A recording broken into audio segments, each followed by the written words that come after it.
Mapping यानी किसी भी चीज़ की लोकेशन और उसकी इंफॉर्मेशन को बताना।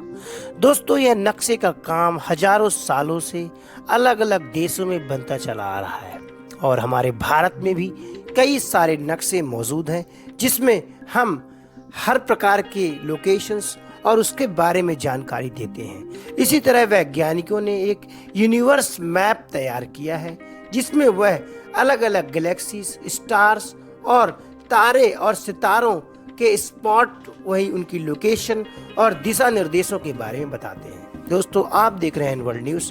कृपया हमारे चैनल को सब्सक्राइब, ज्वाइन और शेयर जरूर करें।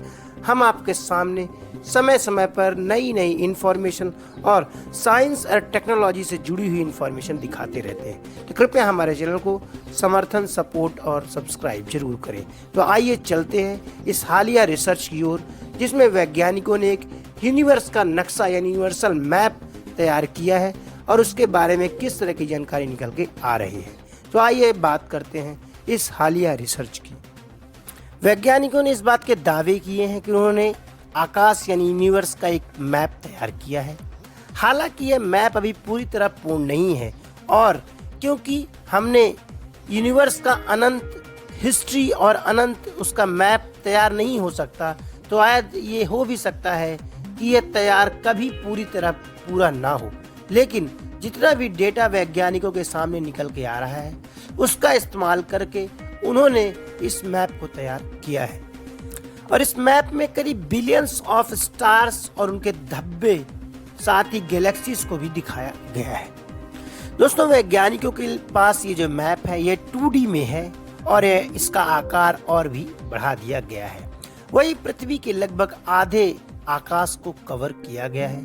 National radio optical astronomy observatory यानी NRAO के अनुसार ब्रह्मांड में करीब 6 साल के लंबे सर्वेक्षण के बाद जो डेटा तैयार किया गया है उसके जरिए इस मैप को तैयार किया गया है और इस मैप में करीब 1 अरब से भी ज्यादा चमकीले स्पॉट्स यानी धब्बे दिखाई देते हैं जो आकाश गंगाओं को भी दिखाते हैं और इनमें अरबों तारे भी मौजूद हैं। इस मैप का विस्तार डार्क एनर्जी स्पेक्ट्रोस्कोपिक इंस्ट्रूमेंट यानी DESI, वही लिगेसी इमेजिंग सर्वे के साथ जो डाटा तैयार करके बनाया गया है वह मैप इसी का निष्कर्ष निकालता है। वही इस प्रोजेक्ट के तहत करीब 4 करोड़ गैलेक्टिक टारगेट्स को भी आइडेंटिफाई किया गया है जिसका उपयोग पिछले 12 अरब वर्षों में ब्रह्मांड के विस्तार के इतिहास को जानने के लिए भी किया गया होगा। इस परियोजना के अंत में वैज्ञानिक डार्क एनर्जी को समझना चाहते हैं तथा यह तथ्य जानने की कोशिश कर रहे हैं कि डार्क एनर्जी और डार्क मैटर जैसी चीज़ों का जो प्रचलन है, वही फिजिक्स में इसके बारे में कई बार जिक्र भी किया गया है। तो इसकी वास्तविकता का पता लगाने में यह मैप अच्छा खासा उन्हें इनसाइट्स भी दे सकता है, क्योंकि जहाँ भी डार्क एनर्जी यानी ब्लैक होल जैसी चीज़ें होंगी तो वहाँ पे एनर्जी का कॉन्सेंट्रेशन हाई होगा, वही वहाँ पे आसपास चीज़ें कुछ अलग ही आकृति दिखाई देंगी। तो आकृति के आधार पर भी डार्क मैटर्स या ब्लैक होल की पहचान किए जाने के लक्ष्य से वैज्ञानिक इस रिसर्च को आगे बढ़ा रहे हैं। वही ये डेटा अतिरिक्त फिल्टर के साथ आकाश के नियर इंफ्रारेड तस्वीरें भी शामिल हैं इस डेटा में, वही जिसे इंसान देख सकते हैं और इसे पब्लिकली भी शेयर किया जाएगा।